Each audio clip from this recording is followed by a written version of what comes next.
ഇരുന്ന് ഒരുമിച്ചാണ് ഭക്ഷണം കഴിക്കുന്നത്. അപ്പോൾ അടുക്കള പരിപാലിക്കുന്നതും സേവനം അനുഷ്ഠിക്കുന്നതും ഒക്കെ സിഖ് കമ്മ്യൂണിറ്റി സന്നദ്ധ പ്രവർത്തകരാണ്. അപ്പൊ അവിടെ നിന്ന് ഭക്ഷണമൊക്കെ കഴിഞ്ഞ് ഞങ്ങളിതേ തിരിച്ച് പിന്നെ പ്രസാദമൊക്കെ ഞങ്ങൾക്ക് തന്നിട്ടുണ്ടായിരുന്നു. ഇറങ്ങുന്ന സമയത്ത് പ്രസാദം തന്നതിന് ശേഷമാണ് ഭക്ഷണം കഴിച്ചത്. ഇതവർ കയ്യിൽ ധരിക്കുന്ന ഒരു വളയാണ് കേട്ടോ, പുരുഷന്മാരൊക്കെ. അപ്പൊ വരുന്ന സമയത്ത് ഏട്ടൻ അത് കണ്ടപ്പം ഒന്ന് വാങ്ങിച്ചിട്ടുണ്ടായിരുന്നു. ഇത് നമ്മളിപ്പോഴത്തേക്ക് താഴെ എത്തിയിട്ടുണ്ട്, തിരിച്ചു പോകാനുള്ള തയ്യാറെടുപ്പിലാണ്.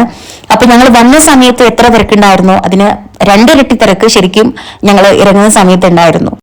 ഇവര് സേവനം ചെയ്യുന്ന രീതി ശരിക്കും നമ്മളെ അത്ഭുതപ്പെടുത്തും കേട്ടോ. കാരണം നമ്മൾ പോയ ഉടനെ നമ്മൾ പാദരക്ഷകൾ പോലും അവർ കയ്യിൽ എടുത്തിട്ടാണ് അവർ കൊണ്ടുപോയിട്ട് വെക്കുന്നത്.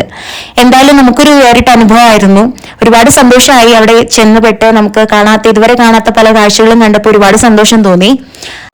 അപ്പോൾ എല്ലാവർക്കും ഈ വീഡിയോ ഇഷ്ടമായി എന്ന് വിശ്വസിക്കുന്നു. എല്ലാവർക്കും നല്ലൊരു ദിവസം ആശംസിക്കുന്നു. Thank you for watching. Thank you.